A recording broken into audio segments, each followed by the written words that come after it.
Assalamualaikum warahmatullahi wabarakatuh. Hari ini kita akan mempelajari materi pada bab 2 dalam pelajaran sejarah peminatan, yaitu kajian ilmu sejarah. Nah, pada materi awal ini kita akan membahas tentang sejarah sebagai ilmu, kisah, peristiwa, dan seni.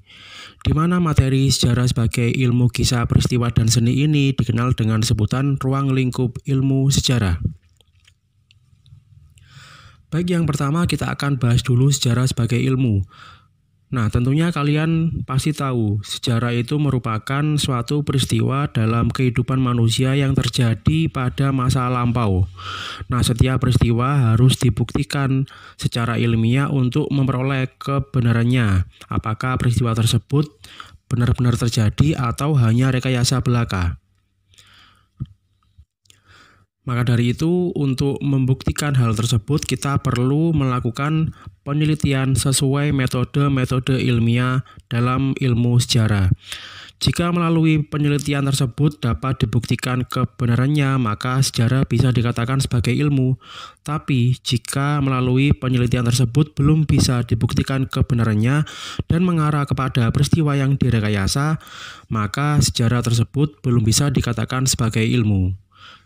Nah, kesimpulannya adalah sejarah sebagai ilmu adalah susunan pengetahuan tentang peristiwa masa lampau dan disusun secara sistematis menggunakan metode ilmiah. Nah, untuk mengetahui sejarah sebagai ilmu dengan baik, mari kita bahas lebih mendalam.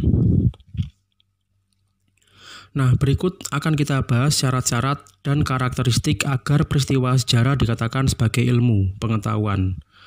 Menurut sejarawan Indonesia yang bernama Kunto Wijoyo, sejarah bisa dikatakan sebagai ilmu jika memiliki ciri-ciri berikut. Yang pertama, bersifat empiris, yang kedua memiliki objek, yang ketiga memiliki metode, yang keempat memiliki teori, dan yang kelima memiliki generalisasi. Kita bahas dari yang pertama, yaitu sejarah bersifat empiris. Empiris berasal dari bahasa Yunani yaitu emperia yang berarti pengalaman. Jadi sejarah ditulis berlandaskan pengalaman manusia yang terjadi pada masa lampau. Kita mungkin tidak bisa kembali ke masa lampau untuk mengetahui peristiwa-peristiwa sejarah secara langsung, tapi kita mungkin bisa mengetahui peristiwa-peristiwa bersejarah melalui sumber atau bukti-bukti sejarah yang berasal dari pengalaman manusia di masa lampau. Karena banyak peristiwa pada masa lampau yang berasal dari pengalaman manusia yang terekam dalam sebuah dokumen, naskah, rekaman suara, atau video yang tentunya bukti-bukti sejarah tersebut sudah melalui penelitian untuk diuji kebenarannya. Selanjutnya adalah sejarah memiliki objek. Objek sejarah adalah sesuatu yang diteliti tentang sejarahnya pada masa lampau, di mana pada masa lampau tersebut sejarah selalu meneliti dan mengkaji tentang kehidupan manusia. Peran manusia dalam sejarah memang merupakan sesuatu yang tidak bisa dipisahkan. Bahkan selain sebagai objek atau sesuatu yang diamati, manusia juga bertindak sebagai subjek, yakni pelaku yang menulis atau yang menceritakan kembali peristiwa sejarah tersebut. Karena peristiwa yang terjadi dalam kehidupan pasti melibatkan manusia. Yang ketiga adalah sejarah memiliki metode. Nah, jika kalian ingin mencapai sebuah tujuan atau ingin melakukan sesuatu, pasti ada cara dan tahapan yang harus dilakukan.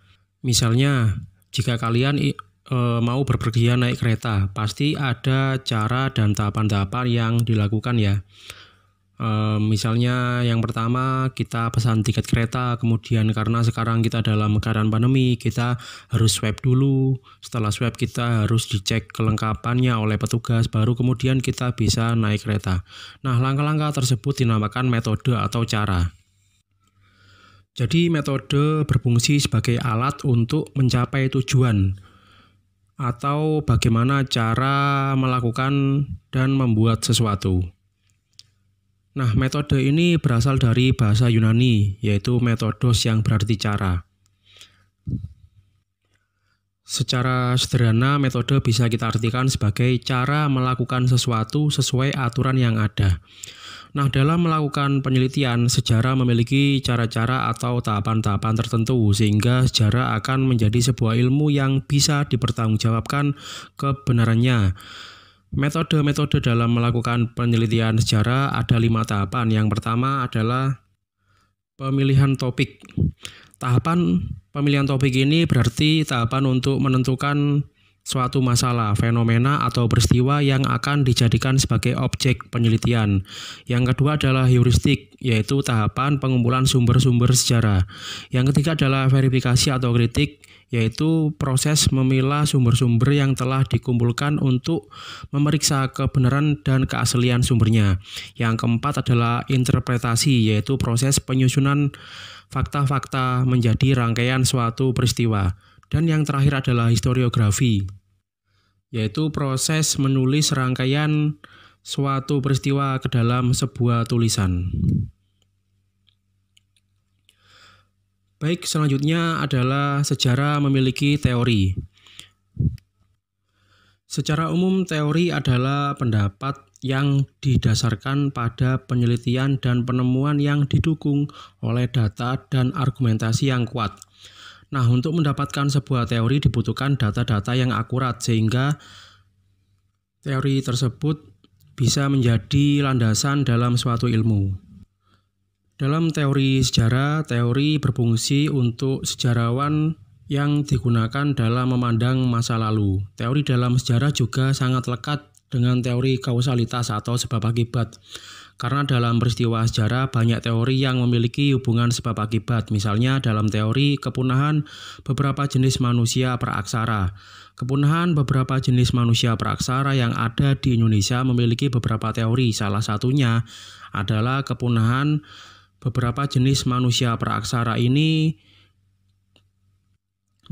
dikarenakan perubahan iklim dan kemampuan beradaptasi yang kurang baik, sehingga membuat beberapa jenis manusia praksara tidak mampu bertahan hidup dan menyebabkan beberapa jenis manusia praksara tersebut mengalami kepunahan.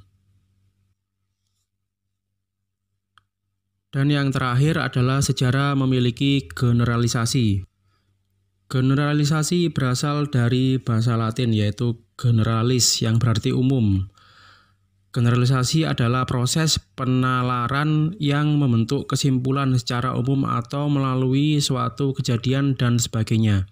Misalnya, kemerdekaan merupakan peran dari para pejuang yang berperang mengangkat senjata dalam melawan penjajah. Ini adalah generalisasi yang biasa kita dengar ya. Tapi generalisasi atau kesimpulan dalam sejarah ini bisa berbeda di tiap zaman atau kejadian. Misalnya pada saat muncul generalisasi atau kesimpulan yang menyimpulkan bahwa kemerdekaan merupakan peran dari para pejuang yang berperang mengangkat senjata dalam melawan penjajah, generalisasi atau pendapat umum ini mengalami perkembangan, yakni kemerdekaan bukan hanya hasil dari para pahlawan yang mengangkat senjata dan berperang melawan penjajah saja, tapi kemerdekaan merupakan hasil dari seluruh masyarakat Indonesia yang ikut mengambil peran dalam memperjuangkan kemerdekaan. Karena ada peran orang-orang di media yang juga ikut mengambil peran dalam menyemangati jiwa kemerdekaan lewat buku-buku atau tulisan-tulisan mereka, serta peran-peran lain dari berbagai sudut pandang yang juga ikut mengambil perannya masing-masing dalam mewujudkan kemerdekaan. Baik, itu yang bisa Pak Danang sampaikan hari ini. Jika ada pertanyaan bisa kita bahas bersama di grup kelas sejarah. Sekian Pak Danang akhiri. Wassalamualaikum warahmatullahi wabarakatuh.